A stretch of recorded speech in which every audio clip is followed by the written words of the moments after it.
练，你将可以知道，如果狗狗发生了呛到、噎到的时候，主人的第一时间应该要怎么处理。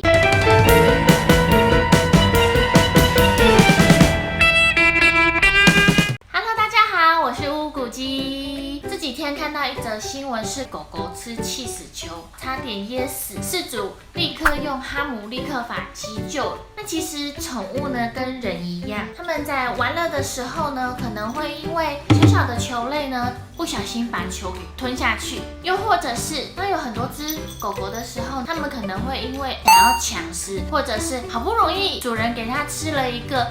天下掉下来的超级美味食物，太急着把食物吞下去，可能会有噎到的状况。甚至呢，有些猫猫狗狗会破坏家具，咬布啊、咬拖鞋呀、咬塑胶啊，然后又把这些东西的残骸给吞进去。又或者是呢，宠物生病的时候，我们帮狗狗、猫猫喂胶囊的时候，会黏住我们的食道。如果发生这样的紧急状况的时候，我们应该要怎么处理呢？以上刚刚讲的这些例子呢，都是最容易发生在宠物以及小朋友噎到的状况。我之前有做过影片，15种狗狗不能吃的东西，以及15种猫咪不能吃的东西，大家记得一定要去之前的影片看哦。今天要跟大家分享宠物噎到的时候的紧急处理方式。当宠物被异物噎到的时候呢，我们首先可以观察它们的牙龈以及它们的舌头。牙龈以及舌头呢，会从健康的粉红色会变成蓝紫色。那它们会不断的呢，做出一个像这样子抓嘴巴的动作，抓喉咙的动作，然后它们会张大嘴巴，然后流口水，甚至呢会不断的咳嗽，然后发出像呕吐的状态。这些如果饲主有观察到的话，一定要做立刻的处理，不然可能会有窒息的危险。如果呢，我们发现我们的猫猫狗狗噎到的时候，第一步就是取出异物。主人呢，应该立刻将你噎到的那个宠物带到一个比较小的房间，或者是立刻固定它的姿势，立即张开嘴巴。我们用手张开它的嘴巴，看看是否有异物在我们的肉眼可以看到的范围。如果说肉眼可以看得到的话呢，我们就用手把异物给取出来。如果我们用肉眼是看不到异物，或是异物已经卡太深，没有办法很轻易的将异物给拿出来的时候，我们就要进入到下一步。这边有一个小叮咛要提醒饲主，当我们在取异物的时候，因为毛小孩已经噎到了，他们会出于紧张的情况下会咬人，所以呢，饲主在帮我们的宠物做急救的时候呢，一定要先保持冷静，并且维持一个冷静平稳的语气与它说话，这样子宠物才不会更紧张，同时要确保自己的自身安全。第二步，倒出异物。如果呢这个异物卡在喉咙，并没有太紧太深的话，我们利用地心引力的原理，让异物自行的滑出喉咙。这边的话呢，用我家的熊熊来做一个示范。熊熊的话，它是一个大型的猫犬，用身体2只手将它的后脚抬起来，一个老汉推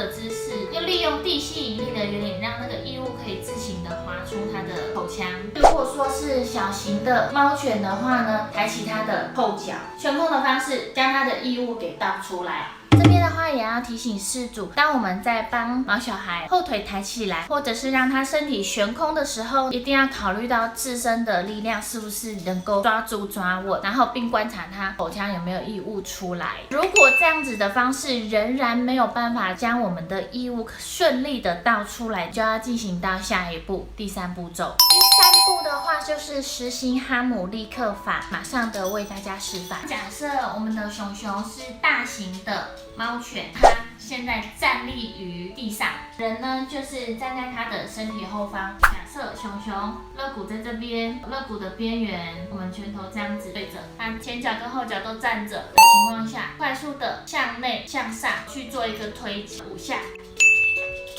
做一个快速的推挤，把异物让它可以借由一个推力也推出来。那如果说是像小型的犬猫，坐在我们的身体上，它的面向外面，肋骨的位置，然后用拳头快速的向内向上，往它头部的位置，因为它体型比较小，其实你用单手也是可以的，快速的按压5下，利用一个压力让它口中的异物给推挤出来。我们在施行哈姆立克法结束之后，拿去检查它的口腔里面是不是异物被推挤了出来，这样子我们的状况就解除了。那这边一定要注意的是，宠物在做哈姆立克法的时候呢，我们要推的是它的肚子，不是胸腔软的这个位置，不然呢太用力，我们去做这样的推挤会造成它们的骨折。如果说我们在实行了哈姆立克法之后呢，依然没有办法排除异物这样子的状况，我们就会进行到第4步骤。第4步骤，当我们实行了哈姆立克法，仍然无法排除的时候，我们对宠物施行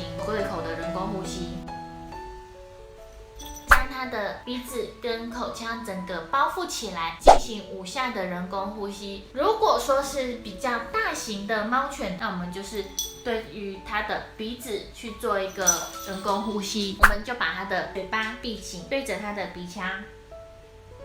去做人工呼吸，之后再做哈姆立克法或者是急救。那如果说这样子仍然没有办法畅通它的呼吸道，没有办法排除异物的梗塞，那我们就要赶快送医院。或许有些人他可能没有办法做这样的紧急的方式，那也没有关系，直接赶紧送动物医院。最后帮大家复习一次4步骤。第一个步骤，取出异物，看得到的话直接取出来。第2步骤，倒出异物，利用地心引力的原理让异物自行滑出。第3步骤，实行哈姆立克法，对着肋骨边缘用力的按压5下。第4步骤，实行人工呼吸，5次的人工呼吸，5次的哈姆立克法。如果以上这4个步骤都没有办法排除异物梗塞的状况，请立刻送到动物医院做急救。此外呢，要提醒大家，无论呢我们的异物有没有取出来，都建议要把我们的宠物送到动物医院去做一个检查。